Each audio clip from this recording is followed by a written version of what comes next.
तो आज हम लोग देखेंगे uniform and non uniform acceleration.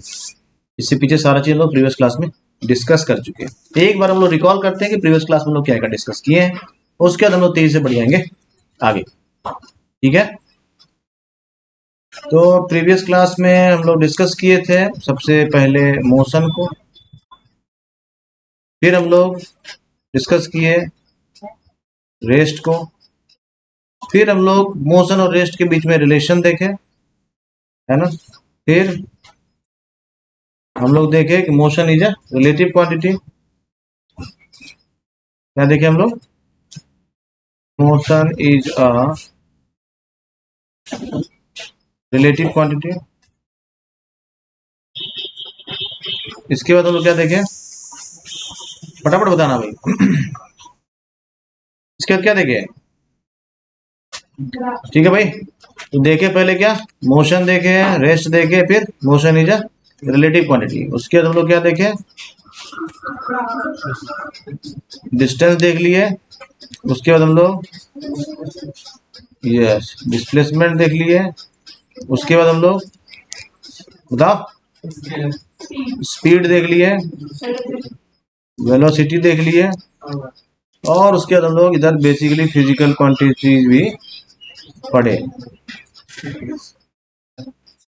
ठीक है भाई, फिजिकल क्वांटिटीज में फिर हम लोग स्केलर्स को देखे, वेक्टर्स को देखे, है ना। ये सारा चीज लोग देख लिए। फिर हम लोग आगे बढ़े और हम लोग देखे एक्सेलरेशन को। ठीक है भाई, उसके बाद जीरो एक्सेलरेशन क्या होता है, निगेटिव एक्सेलरेशन क्या होता है, और पॉजिटिव एक्सेलरेशन क्या होता है, इन सब पर भी हम लोग डिस्कस किए, कुछ प्रॉब्लम प्रैक्टिस भी किए। और अब लोग बढ़ते हैं आगे, है ना। इसके अलावा और भी कुछ कुछ देखे थे। बढ़ते हैं आगे हम लोग uniform and non uniform acceleration. ठीक है, चलिए।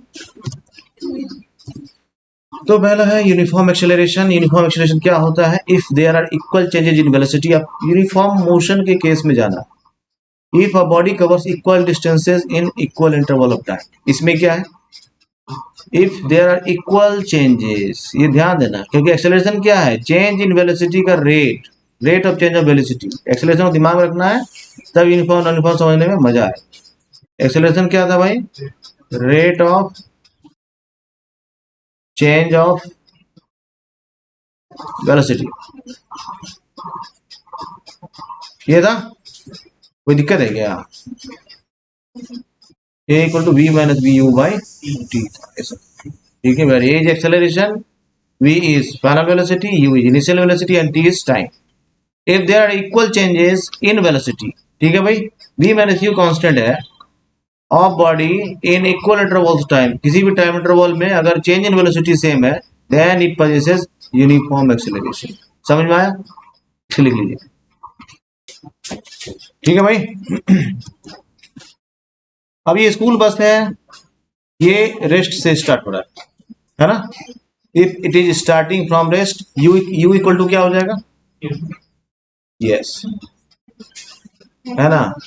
जब भी ऐसा हम लोग किसी भी फिजिकल क्वांटिटीज को मेंशन करेंगे, ये हमेशा ध्यान रखना है, you must mention magnitude as well as unit, है ना।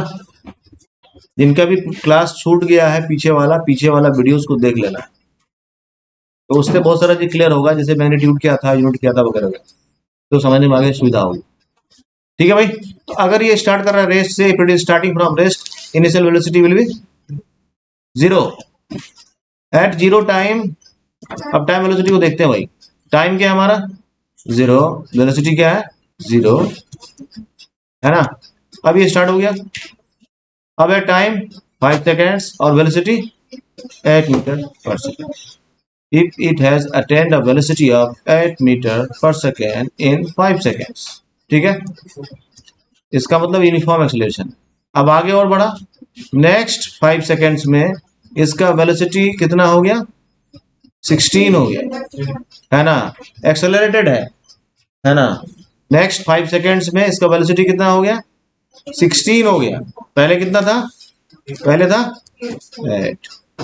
एंड इन फर्स्ट 5 सेकेंड्स, है ना, in next 5 seconds it is again 8 metre पर सेकेंड। कितना का इंक्रीमेंट हुआ फिर से नेक्स्ट 5 सेकेंड्स में, फिर कितना इंक्रीमेंट हुआ 8 मीटर पर सेकेंड। नहीं 8 था पहले, फिर 8 का इंक्रीमेंट, पहले 0 था, 8 का इंक्रीमेंट हुआ 8 हो गया, फिर से 8 का इंक्रीमेंट हुआ 16 हो गया। अब फिर नेक्स्ट 5 सेकेंड्स में फिर 5 का इंक्रीमेंट हुआ और ये कितना हो गया 24, यानी फिर 8 मीटर पर सेकेंड का फिर से इंक्रीमेंट हुआ, है ना। तो हर एक सर्टेन टाइम इंटरवल में इक्वल इंटरवल्स ऑफ टाइम, ये equal intervals of time 5 5 5, this is equal intervals of time.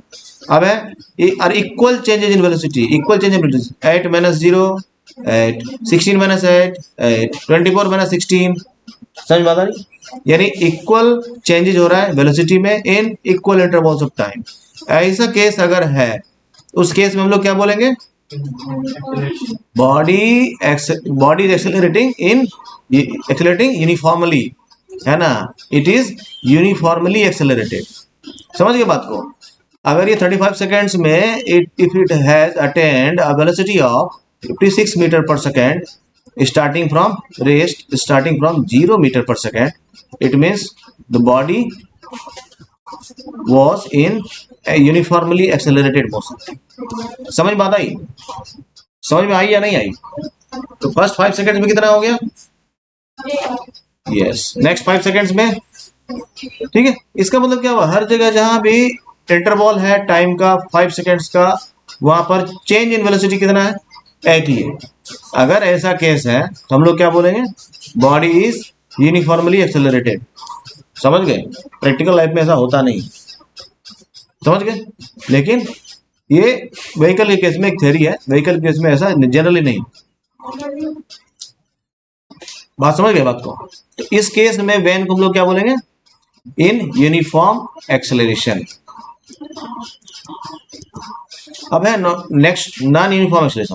Most of the case जो होता है हम लोगों का लाइफ का, प्रैक्टिकली जो हम लोग व्हीकल्स ड्राइव करते हैं वो कैसे ड्राइव करते हैं, इन नॉन यूनिफॉर्म एक्सेलरेशन। कैसे करते हैं, नॉन यूनिफॉर्म एक्सेलरेशन, ठीक है। तो नॉन यूनिफॉर्म एक्सेलरेशन में क्या है, जैसे हम लोग नॉन यूनिफॉर्म मोशन था वैसे नॉन यूनिफॉर्म एक्सेलरेशन है। Unequal changes in velocity, unequal changes in velocity in equal intervals of time, है ना, या फिर equal changes in velocity in unequal intervals of time, है ना। किसी एक को हम लोग इक्वल ले लेंगे, दूसरा अगर अनइक्वल है, at that case we can say the body is non uniformly accelerated, ठीक है भाई। तो उसको भी हम लोग ऐसा ले सकते हैं, एग्जाम्पल के तौर पर सेम स्कूल वैन है, if it is starting from rest, ठीक है भाई।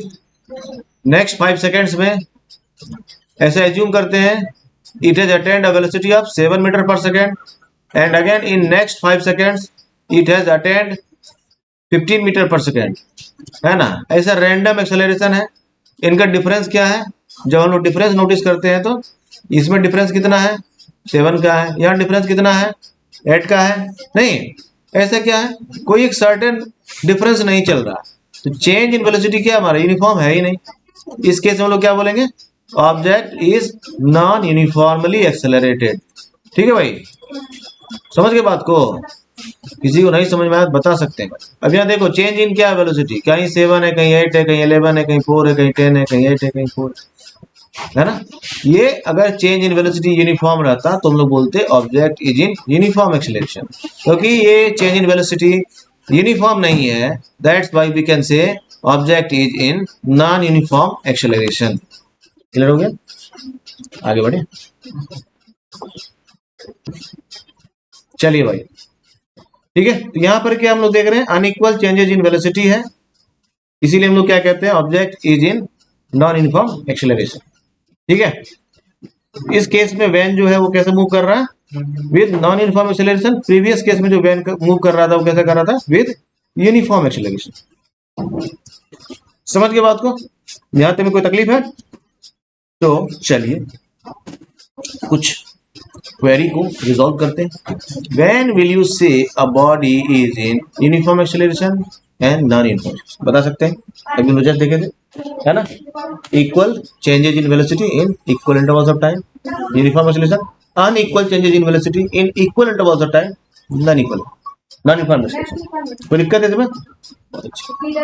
If an object travels in a straight line and its velocity increases or decreases by, yes, ये भी मेंशन करना जरूरी होता है ना, object must travel in straight line, है ना। इसीलिए मैं बताया कि ये प्रैक्टिकली पॉसिबल हम लोगों के लिए नहीं हो पाता है कि हम लोग एक यूनिफॉर्मली एक्सीलरेटेड मोशन में चलें, क्योंकि जो रोडवेज होता है उस पर यह संभव नहीं है कि कोई भी बॉडी, कोई भी ऑब्जेक्ट, कोई भी व्हीकल स्ट्रेट लाइन पाथ को फॉलो करे और हमेशा equal changes in velocity in equal intervals of time maintain कर सके। ये पॉसिबल नहीं। समझ गए बात को? समझ गए बात को? तो इक्वल इंटरवल्स, इक्वल वेलोसिटी का चेंज जो है वो इक्वल इंटरवल्स ऑफ टाइम में हो रहा है तो यूनिफॉर्म एक्सीलरेशन है, और अनइक्वल चेंज हो रहा है इक्वल इंटरवल्स ऑफ टाइम में तो नॉन यूनिफॉर्म एक्सीलरेशन। ठीक है, कोई दिक्कत है भाई? चलिए बढ़े आगे। अब लोग देखते हैं बेसिक कॉन्सेप्ट ऑफ ग्राफ। आज से हम लोग शुरू करेंगे ग्राफ, और एक ग्राफ का सबसे प्राइमरी ग्राफ जो है वो डिस्टेंस टाइम ग्राफ है ना। देखिए भाई, ग्राफ देख करके परेशान नहीं होना है। बुक में तुमको 100 ग्राफ मिल जाए उससे मतलब नहीं है। पूरे के पूरे मोशन चैप्टर में तुमको 2 ही ग्राफ से फेस करना पड़ेगा। कौन कौन ग्राफ? हाँ, पहला है बस ये इसलिए बता रहा हूं ताकि तुम्हें ग्राफ देख करके डर न लगे, है ना।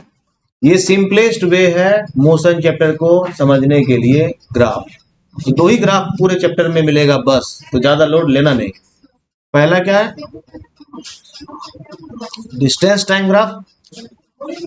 डिस्टेंस मतलब डिस्टेंस या डिस्प्लेसमेंट, जो भी समझ लो। डिस्टेंस या displacement time graph. Second one is velocity time graph.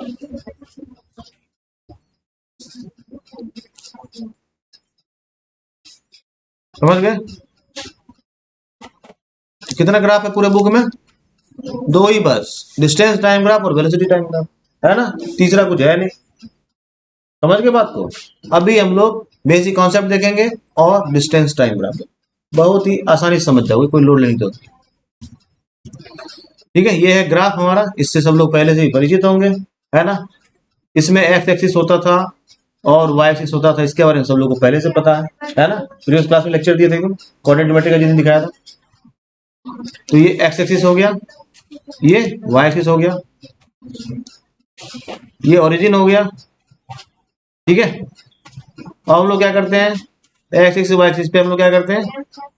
Values को प्लॉट करते हैं।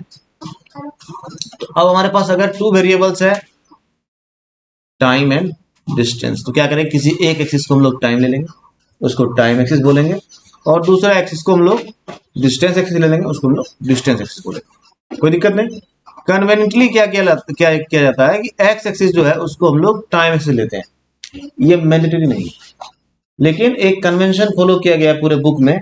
जहां भी टाइम के बारे में बात की गई है पूरे ग्राफ में, एक्स एक्सिस को टाइम एक्सिस कंसिडर किया जाता है। ठीक है, तुम्हारी मर्जी है, तुम चाहो तो वाई एक्सिस को भी टाइम एक्सिस बना सकते हो। इसमें कोई रूल नहीं है कि आपको एक्स को टाइम, ठीक है। लेकिन एक बेसिक कन्वेंशन है that is followed by each and every book, that all books are taking x axis as time axis. ठीक है भाई, कोई दिक्कत है इसमें? अब दूसरा एक्सिस हमारे पास वाई एक्सिस बचा।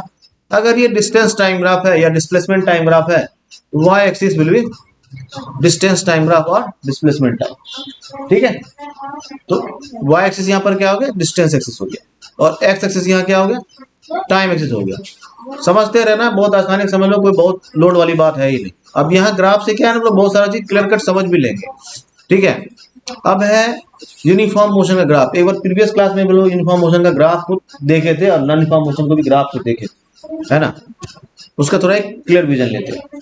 ये ग्राफ है और हम लोग केस लेते हैं किसका? यूनिफॉर्म मोशन का। यूनिफॉर्म मोशन ग्राफ कैसा होता है? Straight line graph. इसको याद रखो, है ना। एमसीक्यू या ऑब्जेक्टिव क्वेश्चन ये पूछा सकता है ना, कि straight line distance time graph represents uniform motion, और zigzag line non uniform motion. ठीक है, curve line non uniform motion. ठीक है भाई, ये एक्स एक्सिस हो गया, ये हो गया वाई एक्सिस। एक्सिस क्या हो जाएगा? टाइम एक्सिस हो जाएगा। ठीक है भाई, और ये वाई एक्सिस क्या हो जाएगा? डिस्टेंस हो जाएगा। हमेशा याद रखना, जब भी ग्राफ प्लॉट करना है, कुछ एक बेसिक फंडामेंटल चीजें जरूर ड्रॉ करना है।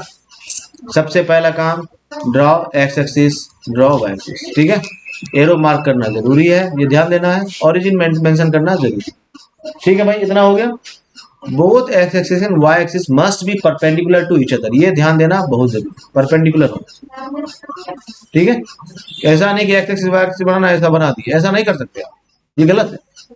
ठीक है, क्या करना है, ये ध्यान रखना है कि x axis and y axis both must be perpendicular to each other. ठीक है, इतना काम हो गया। उसके बाद you have to mention time axis as time axis and you have to mention its unit. You have to mention time is mentioned in hours, time is mentioned in second और minute, ये लिखना पड़ेगा तुमको कि time second में mention किया हूं भाई। ठीक है, क्योंकि ग्राफ पर 2 सेकेंड 4 सेकेंड ऐसा नहीं लिखता लोग, 2 4 मैग्नीट्यूड लिखता है बस। ठीक है, ग्राफ में हम लोग क्या लिखते हैं, मैग्नीट्यूड लिखते हैं, तो उसका यूनिट क्या करेंगे हम लोग, यहाँ लिख देंगे टाइम इन सेकेंड मेंशन किया गया, एरो मार्क कर दिया। डिस्टेंस इन मीटर ऐसा मेंशन कर दिया, डिस्टेंस क्या है, मीटर है, किलोमीटर है, सेंटीमीटर, ये लिखना जरूरी, क्योंकि यहाँ पर क्या होगा, ग्राफ में सिर्फ मैग्नीट्यूड लिखा रहेगा। तो इतना काम कर लिए, ये स्टेप 2 हुआ। अब स्टेप 3 क्या है, एक यूनिट लेंगे, है ना। अब ये 2 सेंटीमीटर का यूनिट लिया है, 2 सेंटीमीटर का मतलब लिया है 5 सेकेंड। ये एक कन्वेंशन है, हमारा मर्जी है, हम 1 सेंटीमीटर को भी 5 सेकेंड ले सकते, हमारा मर्जी है, हमारे पास बड़ा पेज है, हम 10 सेंटीमीटर को भी 5 सेकेंड ले सकते हैं। It's our personal choice and it's मेरे लिए कन्वेंशन। तो क्या करेंगे हम लोग, यहाँ पर मान लो बाय कन्वेंशन 2 सेंटीमीटर को 5 सेकेंड कंसिडर किया गया, और वाई एक्सिस पर 1 सेंटीमीटर को 7 मीटर कंसिडर किया गया। इसका मतलब क्या, हर एक 1 सेंटीमीटर पे हम लोग 7 का मल्टीपल्स लिख दें, 7 14 21 लाइक। ठीक है, और एक्स एक्सिस पे क्या करेंगे, हर 2 सेंटीमीटर पर हम लोग क्या करेंगे, ऐसा मार्क करेंगे और इस पर 5 सेकेंड लिख देंगे। समझ बात आ गई, ऐसा मेंशन कर दिए हर 2 सेकेंड्स पर। दिक्कत है किसी को, ये काम हम 1 सेंटीमीटर पर भी कर सकते हैं, ये हमारा चॉइस है। ठीक है, ऐसे कोई रूल नहीं होता है। जैसे इधर हम क्या किए, 1 सेंटीमीटर पे ही 7 का मल्टीपल्स ले लिया, हमारा चॉइस, हम 10 का मल्टीपल्स ले सकते हैं, हम 20 का मल्टीपल्स ले सकते हैं, हमारा मर्जी, हम 100 का मल्टीपल्स ले सकते हैं। ठीक है, ये कुछ भी ले सकते हैं, लेकिन ये इक्वल होना चाहिए। यहां से यहां तक अगर 100 लिए है ना, तो यहाँ 200 होना चाहिए। ये नहीं कि यहाँ 100 लिख दिया, यहाँ 150 लिख दिया, यहाँ 300 लिख दिया, ऐसा नहीं कर सकते। ठीक है, ऐसा मेंशन कर देना है। उसके बाद ये ओरिजिन हो गया हमारा, ये क्या हो गया, यहाँ पर 0 0 हो गया। ये 0 0 क्यों है, प्रीवियस क्लास में उसको समझे थे, क्योंकि एक्स का वैल्यू भी और वाई का वैल्यू भी 0, इसीलिए इस पॉइंट का कोऑर्डिनेट जो है ना, ये 0 0। समझ गए बात को, बहुत अच्छे। अब है कोई तुमको दिया हुआ है, ये वाला केस दिया हुआ है, ग्राफ है ना, ऐसे चार्ट दिया हुआ है सपोज करो, और तुम्हें कहा कि plot this table into graph. तो हम लोग क्या करेंगे, टाइम देखेंगे भाई, टाइम क्या है, फर्स्ट 5 सेकेंड्स, फर्स्ट 5 सेकेंड्स पे आ गए, और यहाँ एक परपेंडिकुलर ड्रॉ कर देना है। फर्स्ट 5 सेकेंड्स में if the object has travelled distance 7 metre, 7 metre पाएंगे, एक परपेंडिकुलर ड्रॉ कर देंगे। इसका जो इंटरसेक्शन पॉइंट होगा ना, इसको हाईलाइट कर देंगे, है ना, इसको क्या करेंगे, हाईलाइट कर देंगे। ठीक है भाई, ये पॉइंट हो गया हमारा। नेक्स्ट है अभी इसका कोऑर्डिनेट 5 7 कैसे हुआ, समझ में आया, इसको हम लोग प्रीवियस क्लास में देखे थे, एक बार हम लोग बता देते हैं इसको फिर से। इस पॉइंट का हम लोग एक्स एक्सिस का पहले जो कोऑर्डिनेट लिखते हैं, कैसे फॉर्मेट लिखते हैं, एक्स कोमा वाई के फॉर्मेट में लिखते हैं। ठीक है भाई, तो सबसे पहला वैल्यू क्या है, किसका है, एक्स एक्सिस का है, दूसरा वैल्यू किसका है, वाई एक्सिस का है। तो एक्स एक्सिस पे वैल्यू 5 है, इसलिए यहाँ 5 लिखा, वाई एक्सिस पे इसका वैल्यू 7 है, इसलिए यहाँ 7 लिखा। कोई दिक्कत, बहुत अच्छे।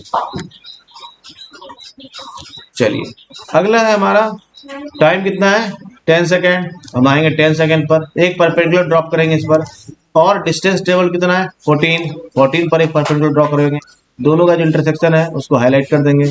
ठीक है, और इसका कोऑर्डिनेट क्या हो गया, 10:14। 10:14 का मतलब है ऑब्जेक्ट और body has travelled 14 metre in 10 second. ठीक है, थर्ड है हमारा 15 सेकेंड 21 मीटर। तो उसी तरह से सिमिलरली 15 सेकेंड्स पे परपेंडिकुलर ड्रॉप करेंगे और 21 मीटर पर ड्रॉप करेंगे, और इस पॉइंट को हाईलाइट कर देंगे।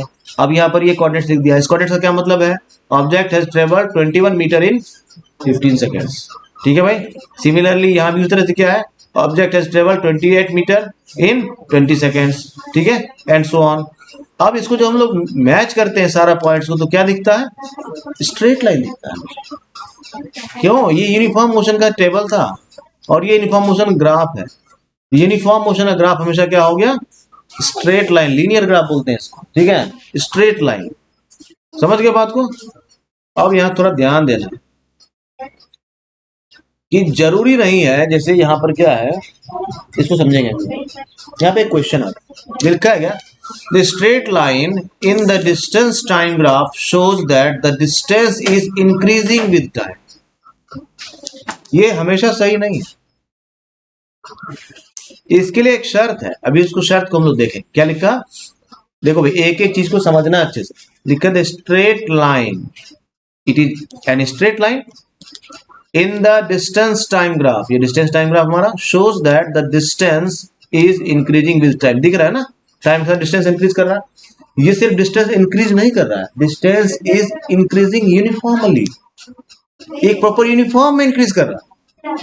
और फर्स्ट 5 सेकेंड में 7 मीटर डिस्टेंस ट्रेवल किया और अगला 10 में 2 मीटर डिस्टेंस ट्रेवल किया, तब भी तो इंक्रीजिंग ही है, डिस्टेंस नहीं है, लेकिन वो यूनिफॉर्म एक्सेलरेशन नहीं होगा, सॉरी यूनिफॉर्म मोशन नहीं होगा। डिस्टेंस इंक्रीज तो होना ही चाहिए, यूनिफॉर्मली होना चाहिए, है ना। At that case we can say that object is in uniform motion. समझ में आता है? चलिए आगे थोड़ा देखते हैं, इसमें और भी इंपॉर्टेंट चीज है कुछ।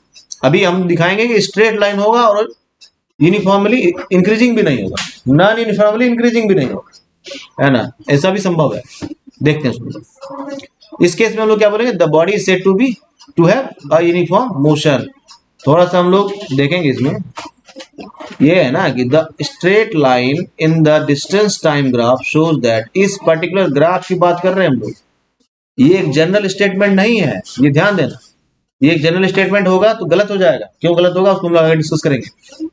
This statement is dedicated to this graph, that's why we have mentioned it the straight line in the distance time graph, in this distance time graph. समझ में आता है? shows that the distance is increasing with time and the body is said to have a uniform motion because it is uniformly increasing. समझ में आता गई? That's why. चलिए थोड़ा सा आगे हम लोग देखते हैं, उसके बाद हम लोग कुछ देखेंगे इसमें और लूप होल्स क्या क्या है। Finding velocity in distance time graph by slope method. अभी हम लोग देखेंगे कुछ इंपॉर्टेंट चीज। वो इंपॉर्टेंट चीज क्या है? जैसे हम लोग को अगर वेलोसिटी चाहिए, स्पीड चाहिए, तो क्या करना है? अगर स्पीड निकालना है तो क्या करना है? क्या करना है?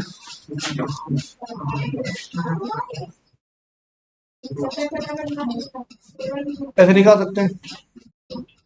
अभी मैं क्या बताया, लेकिन पूरा का पूरा मोशन चैप्टर को ग्राफ पर प्लॉट कर सकते हैं, ग्राफ से समझ सकते हैं, ग्राफ से सारा का सारा न्यूमेरिकल को रिजॉल्व कर सकते हैं, है ना, without using a single formula. Graph का ही फायदा, ग्राफ अगर तुम अच्छे समझ गए ना तो पूरा मोशन चैप्टर को तुम ग्राफ से खेल सकते हो, है ना, and that is an easiest way. क्या समझे? अभी हम लोग देखेंगे without using this formula we can easily calculate the speed of an object only by using distance time graph. ठीक है, ये है हमारा डिस्टेंस टाइम ग्राफ, अभी जस्ट हम लोग प्लॉट किए थे। ठीक है, अगर इसमें डिस्टेंस कैलकुलेशन का, सॉरी स्पीड कैलकुलेशन की बात करें हम लोग, तो कैसे कैलकुलेट करेंगे? क्या वेलोसिटी होगा कहीं पर भी बताओ, क्या निकालते हैं तरीका इसका? Total distance travelled by total time, ऐसे निकाले थे, या डिस्टेंस बाय टाइम निकाले थे पर्टिकुलर पॉइंट पर, है ना। अभी हम लोग क्या करते हैं? Slope of distance. अब ग्राफ का थोड़ा स्लोप समझना। स्लोप समझ रहे हो ना? जैसे एक कहीं भी एक एरिया मान लो, वैसे बिल्कुल ऐसा, वो क्या बोलते हैं इसको? प्लेन है। क्या बोलते हैं इसको? Plane.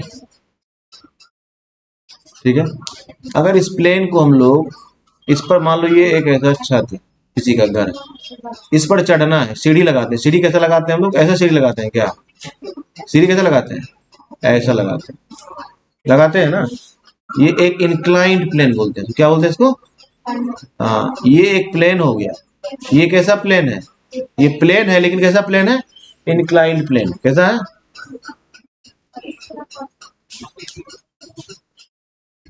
This is an inclined plane. इसी इंक्लाइंड प्लेन को हम लोग क्या बोलते हैं?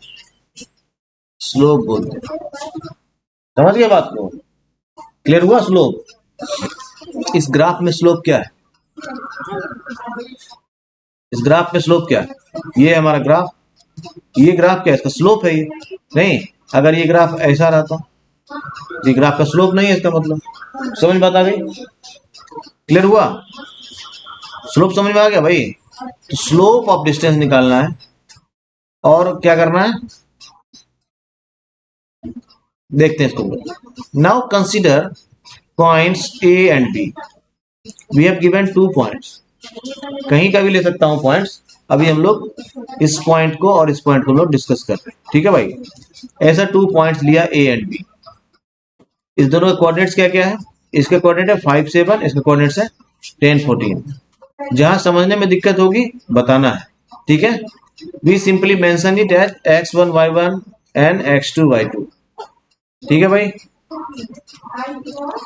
पहला कोऑर्डिनेट जो हम लोग बाय डिफॉल्ट x लेते हैं, दूसरा कोऑर्डिनेट बाय डिफॉल्ट हम लोग y लेते हैं। ये ऐसा हम लोग पहले भी डिस्कस कर चुके हैं, ठीक है? तो x का 2 वैल्यूज है, इसलिए इसको हम लोग x1 और x2 लिए। यहाँ 2 वैल्यूज y का है, इसलिए y1 और y2 लिए, ठीक है? अब स्लोप क्या होगा? y2 minus y1। तो चलिए बढ़ते हैं आगे। तो स्लोप समझ में आ गया? ये हो गया स्लोप। तो इसको समझना है। स्लोप का हम लोग वैल्यू क्या कर रहे हैं? y2 minus y1 by x2 minus x1। y2 minus y1 क्या है हमारा? डिस्टेंस इन मीटर है ना? और t2 माइनस t1 क्या है? टाइम कंज्यूम जो हुआ है वो है, ठीक है? तो इसका वेलोसिटी क्या हो जाएगा? 1.4 मीटर पर सेकेंड। समझ बात आई? समझ बात आई? इसका एक तरीका और भी होता है। अगर हम लोग थोड़ा सा ट्रिग्नोमेट्रिक एप्लीकेशन करें तो उसे भी निकाल सकते हैं। स्लोप का मतलब जो होता है ना, टेंजेंट होता है। स्लोप मतलब टेंजेंट। टेंजेंट मतलब टेन थीटा। इसको ऐसे समझना। टेन थीटा का वैल्यू क्या होता है? होता है ना? और पूरा का पूरा ट्रिग्नोमेट्री जो है ये राइट एंगल ट्रायंगल के लिए, ठीक है भाई? किसके लिए है? राइट एंगल ट्रायंगल के लिए, है ना? किसके लिए है? राइट एंगल ट्रायंगल के लिए। और राइट एंगल ट्रायंगल कैसा भी हो उससे मतलब नहीं, राइट एंगल, ठीक है? अगर ये एंगल हमारा थीटा है ना? या फिर हमारा ये एंगल थीटा है, समझ लो इसको जो लोग नए हैं।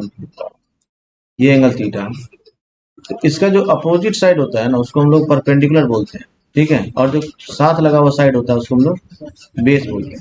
ट्रिग्नोमेट्री में आप इसको रिवर्स नहीं कर सकते, ठीक है? एक राइट एंगल ट्रायंगल के लिए कोई भी परपेंडिकुलर कोई भी बेस हो सकता है, लेकिन क्योंकि ट्रिग्नोमेट्री में हम लोग एंगल मेंशन कर देते हैं, एंगल मेंशन करने के बाद उसका अपोजिट साइड होता है हमेशा वही परपेंडिकुलर होता है, और जो उसका करस्पॉन्डिंग साइड होता है वो हमेशा बेस होता है, ठीक है? तो इस केस में ये हो गया हमारा बेस और ये हो गया हमारा परपेंडिकुलर। तो ये हो गया हमारा थीटा, ठीक है? तो टेन थीटा केस में इसको हम लोग एज्यूम कर लेते हैं। मान लो यहाँ पर अगर हम लोग को निकालना है ना? इस जगह पर टेन थीटा इक्वल टू क्या हो जाएगा हमारा? पी बाई बी हो जाएगा, ठीक है भाई? समझ में आया? अगर किसी को ना समझ में आए तो बता सकते, आ रहा समझ में? अगर हमको स्लोप निकालना, मान लो यहाँ से यहाँ का स्लोप निकालना, यहाँ से यहाँ का निकालना, ओरिजिन से निकालना तब तो बहुत आसान। लेकिन अगर पर्टिकुलर किसी बीच में भी निकालना, यहाँ से यहाँ का भी निकालना स्लोप, तो हम लोग टेन थीटा से निकाल सकते हैं। कैसे निकाल सकते हैं? अब यहाँ से यहाँ का स्लोप पता करना है या यहाँ से यहाँ का स्लोप पता करना है, जो भी सवाल में दिया है मतलब। यहाँ से यहाँ का स्लोप ये चाहिए, तो यहाँ से यहाँ का स्लोप पता करने क्या करना पड़ेगा हमको? हम एक ड्रॉप करेंगे परपेंडिकुलर, है ना? तो अब ये देखो, एक ट्रायंगल ये हो गया और एक ट्रायंगल ये हो गया, ठीक है? ज्यादा कम्प्लेक्स अगर हो रहा है तो मैं इसको थोड़ा इजी वे में बता दूं, या अभी छोड़ दूं? हाँ, ज्यादा लोड हो रहा है क्या? तो चलिए भाई देखिए, अब हमको अगर परपेंडिकुलर निकालना, तो ये हमारा क्या परपेंडिकुलर है, ये क्या हमारा परपेंडिकुलर है। और स्लोप कहाँ है हमारा? यहाँ से यहाँ का बीच का है। तो हम कहाँ से कहाँ का लेंगे? इस बिटवीन का लेंगे, हमेशा याद रखना, बेस और इस बिटवीन का लेंगे।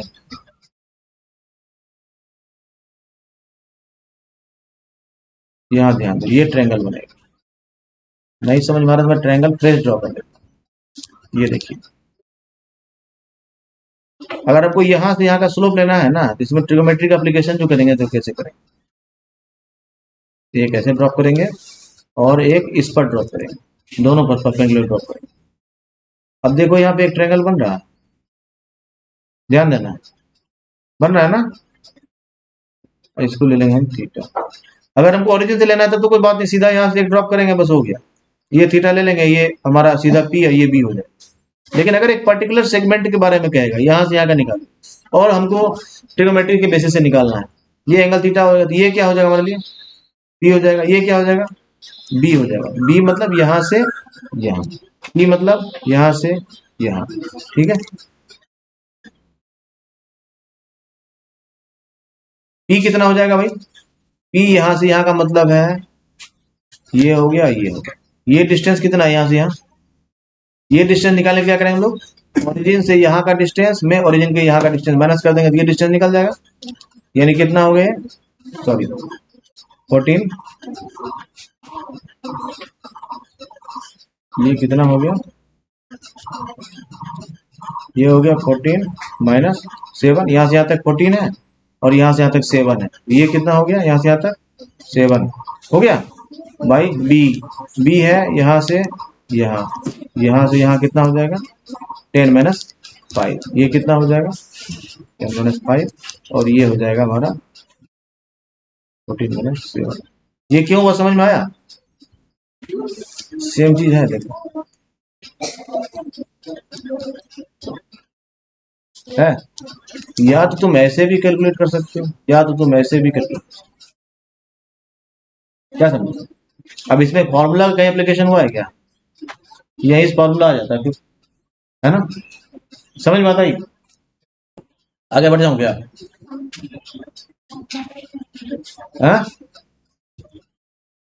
Now find the velocity of the object in given graph, है ना।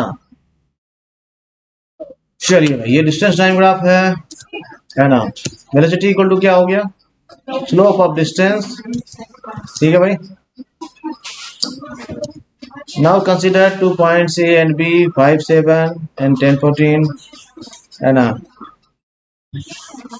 देखो भाई थोड़ा गड़बड़ हो गया यहाँ पे, 5 7 की जगह ना तुम लिख लेना यहाँ पर 15 21 और 20 28। अभी इसको तुम लोग क्योंकि देख ही चुके थे, यहाँ पर जो है ना पहला पीछे वाला ही मेंशन हो गया, ठीक, इसको मेंशन कर लेना यहाँ से, ठीक है, ए पॉइंट को लिख लो यहाँ से और बी पॉइंट को लिख, कोऑर्डिनेट, ठीक है।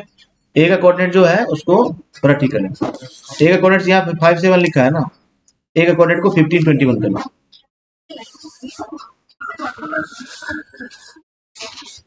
और इसका वेलोसिटी निकालिए, ठीक है। और उसी तरह से बी का कोऑर्डिनेट जो है उसको 20 और 28, ठीक है। बी का कोऑर्डिनेट इसको ले लो, ए का कोऑर्डिनेट इसको ले लो, और स्लोप निकालो, क्या हो जाएगा स्लोप, डाउट बताइए, 15 माइनस 20 करेंगे पहले, क्या करेंगे पहले, हाँ 28 माइनस 21 करेंगे बाई, बहुत अच्छे, तो फिर क्या हो जाएगा, फिर क्या हो जाएगा जो प्रीवियस केस में आया था, तो ये क्या हमेशा हर जगह वेलोसिटी क्या है, इसका मतलब ऑब्जेक्ट यूनिफॉर्म मोशन में सेम वेलोसिटी से जा रहा है ना, नहीं प्रीवियस केस में इतना ही आया था ना, समझ में आया। अगला देखिए, distance time graph for non uniform motion, अभी हम लोग देखें किसका, यूनिफॉर्म मोशन, अब हम लोग देखें नॉन यूनिफॉर्म मोशन। चलिए भाई, ये एक चार्ट है हमारे पास, एक टेबल है, इसका हम लोग ग्राफ में प्लॉट करके देखते हैं इसको फटाफट, है ना। ये एक्स एक्सिस वाई एक्सिस हो गया, इंटरसेक्शन दोनों का जो है वो ओरिजिन बोलते हैं उसको हम लोग। अगला चीज हम लोग मेंशन किए time in second and distance in metre, ठीक है।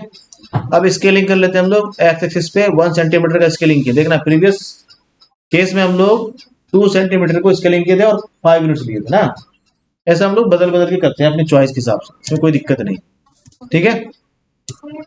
अब देखना है पहला क्या है, 0 0 0 0 है, तुम्हारा ओरिजिन ही हो गया।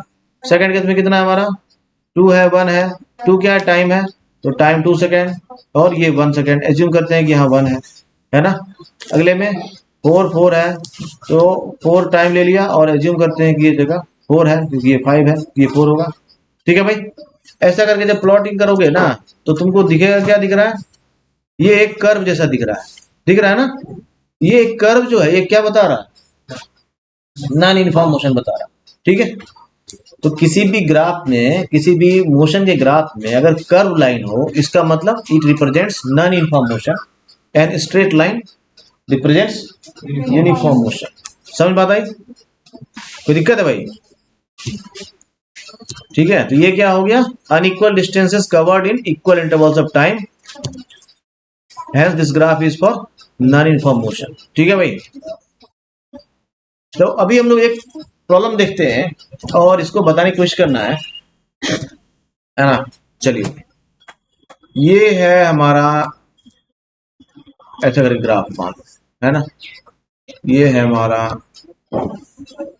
डिस्टेंस इन मीटर और ये है time in second. X axis हो गया, ये वाई एक्सिस हो गया। किसी भी ग्राफ में इतना मेंशन करना मैंडेटरी है। ग्राफ बनाने से पहले सबसे पहले कुछ समझ में आए नहीं आए इतना तो लिखना ही चाहिए अगर डिस्टेंस टाइम ग्राफ बना रहे। अब देखना है, अब यहाँ पे हम लोग इक्वल इंटरसेप्ट ले लेते हैं। हमेशा इक्वल इंटरसेप्ट लेना चाहिए, मैटर नहीं करता है कि आप कितने यूनिट्स का ले रहे हैं, लेकिन लेना चाहिए हमेशा इक्वल इंटरसेप्ट।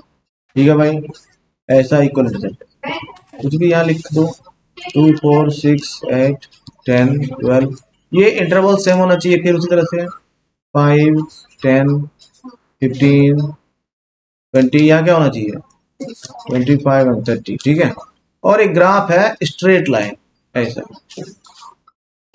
इसका मतलब क्या है बताओ जल्दी। डिस्टेंस टाइम ग्राफ है और ये स्ट्रेट लाइन, इसका मतलब वो रुका हुआ है। क्यों?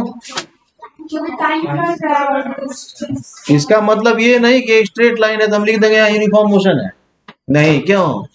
ऑब्जेक्ट रेस्ट में हो अथवा मोशन में हो, in both the case object will consume some time. इसीलिए प्रीवियस के जब लोग मोशन और रेस्ट को डिफाइन करते उसमें बताया था कि टाइम जो डिसाइडिंग फैक्टर नहीं है, और टाइम के बेसिस पे आप मोशन और रेस्ट को एक्सप्लेन नहीं कर सकते, है ना।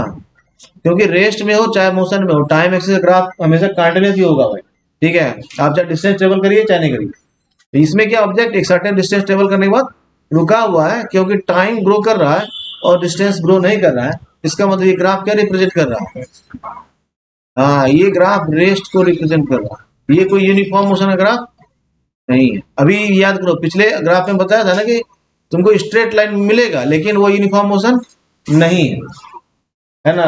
वो रेस्ट का ग्राफ भी हो सकता है, समझ के बात को। तो यूनिफॉर्म मोशन का ग्राफ के लिए स्ट्रेट लाइन होना जरूरी है, लेकिन साथ ही साथ ग्राफ में स्लोप होना भी जरूरी है। इसीलिए बताया था कि स्लोप यानी इंक्लाइंड प्लेन होना चाहिए, इंक्लाइंड ग्राफ होना चाहिए और स्ट्रेट लाइन होना चाहिए। दो कंडीशन है तब जाकर के object is said to be in uniform motion. अगर सिर्फ स्ट्रेट लाइन ग्राफ है, अगर ऐसा स्टेटमेंट है कहीं, वो इनकम्प्लीट स्टेटमेंट है। स्ट्रेट लाइन ग्राफ में represent object at rest also. ठीक है भाई, और अगर स्लोप है उसमें और स्ट्रेट लाइन है, then it is the only graph of uniform motion. Clear हो गया? समझ के बात को, समझ बात आई या नहीं आई? हाँ आ गई। तो आज के लिए इतना ही। नेक्स्ट क्लास में हम लोग देखेंगे velocity time graph uniform motion के लिए और distance travelled velocity time graph से कैसे फाइंड करते हैं इसको। ठीक है भाई, तो आज के लिए इतना।